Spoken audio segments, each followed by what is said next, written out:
Hello, my name is Catherine Harries and I'm from the AHDB Crop Health and IPM team, and I work on the recommended list disease ratings. I did a video before Christmas on the changes we've made to the recommended list yellow and brown rust ratings, and this video is just an add-on to explain how the yellow rust watch list, which was released in January, works.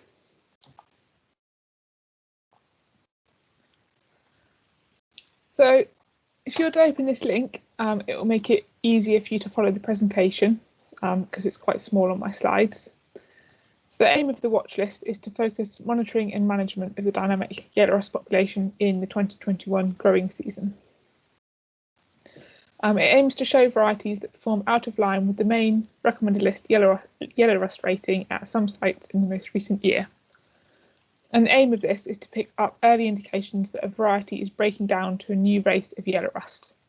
So it can pick up if a variety is susceptible to an uncommon race of yellow rust, but what we can't know is if this race will increase or decrease in future years. So even if a variety looks bad on the watch list, it doesn't necessarily mean it will break down the following year, and vice versa. We only have a limited number of RL trial sites, meaning we could easily miss any new races, and these would be a surprise the following year. So before I go into any more detail, let's have a look at the watch list so you know what I'm talking about. This is the way we're displaying the watch list, and hopefully you can see it on your, if you go to the web page, you'll be able to see it a bit bigger. So this column shows the main recommended list yellow rust rating, which is the resistance at the adult plant stage after growth stage 55 for the last 3 years. And we've added an asterisk next to each variety that's known to be susceptible at the young plant stage. This column shows where the variety sits on the watch list. So the varieties at the top got the least disease in their worst 3 trials, and the varieties at the bottom got the most disease in their worst 3 trials in the most recent year, which is summer 2020 in this case. And which trials go into this ranking are different for each variety, as it depends how much yellow rust the variety got compared to all the other varieties in each trial.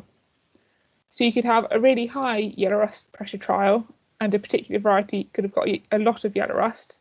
But if the variety didn't have any more disease relative to the other varieties than usual, then this trial won't be used to work out the position on the watch list. It's only trials where a variety performs worse than normal that are used.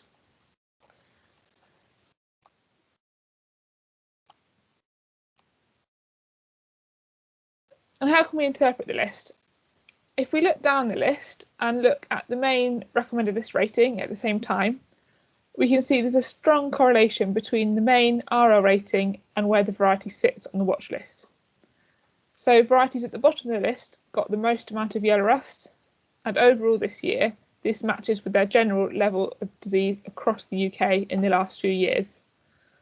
As we can see that all the main RL ratings are low, with 3, 4s and 5s as well. And the same is true for the varieties in the medium resistance category. These mainly have ratings of 5, 6 and 7. And in the high resistance category, all the varieties had main RL ratings of 8 or 9. But what might we see in a year where a variety was on the start of a breakdown to a new race? We'd see a variety down here in the medium category that has a main RL rating of 8 or 9, or a variety down here in the low resistance category that has a main RL rating of 6 or above. It's probably easier if we visualise this in a graph.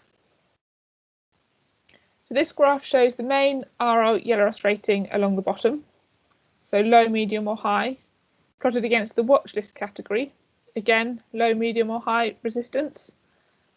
And we'd expect most varieties to be in the bottom right of the graph, as performance in the worst 3 trials is always going to be worse than the average. But we can glean information about how far into the bottom right corner a variety is. So, for example, if we look at the variety that's furthest into the bottom right corner, here, this is KWS Firefly. And if we look at its position on the watch list, here, we can see that it's the lowest down on the watch list compared to its main RR rating of 7. And this is what we want to be looking out for. But this isn't an extreme example. If we were to see more of a breakdown, we'd expect the variety to be in this area somewhere, because it performed much worse in the 3 locations than it did across the country. And that's not something we're seeing this year, which is really good. And it means there aren't any varieties we should be particularly worried about, although I might regret saying that soon. So how can we use the watch list to help with monitoring and management of varieties?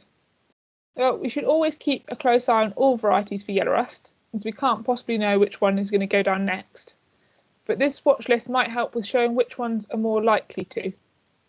So the varieties that we see in the bottom right of that graph should be subject to extra close scrutiny and monitoring. And if you see yellow rust come into the variety in the spring, it's a good idea to get a fungicide on it to keep a lid on the disease. As I'm sure we all know, yellow rust is easier to control if you do it sooner rather than later. Although if we see yellow rust in the autumn, it's unlikely to be economic to spray, because it's rarely aggressive at this point in the season and most crops have an excess of tillers, so some tiller loss is unlikely to affect yield. And a targeted approach on the final 4 to 5 leaves should keep yellow rust out during yield formation. So just a reminder to please keep sending samples to the UK CPVS if you see anything that performs out of line with the main RR ratings, even if it's already low on the watch list, so that the survey can keep an eye on them and understand what's going on. Before I finish, I want to give a word of caution about using the watch list. Because we use just 3 sites to calculate a variety's position on the watch list, this means that any anomalous results, for example from a misdrill or a mistake in data recording, will have a huge effect on the calculation. So whilst we thoroughly scrutinise all the data and make every effort to ensure data quality, we can't rule out all errors. We also don't have trials in every corner of the UK, so we can easily miss something if we don't have a trial in that particular location. And also poor performance of a variety at certain sites might be down to things other than races, so environmental factors, for example. So just to conclude, the watch list can show us which varieties performed out of line with their main RR rating in the most recent year. It's to be used as a management tool rather than for variety selection. And in 2020, most varieties performed in line with their main RR rating, which is good news. Finally, I'd like to thank all those who helped develop and implement the watch list, including our statistician Adrian Roberts at BIOS, pathologists Jane Thomas at NIAB and James Brown at the John Innes Centre. I'd also like to thank the work of the UK CPVS and their steering committee, and also the breeders and BSPB, the rest of the RR team, RR crop committees and RR project board. Thank you.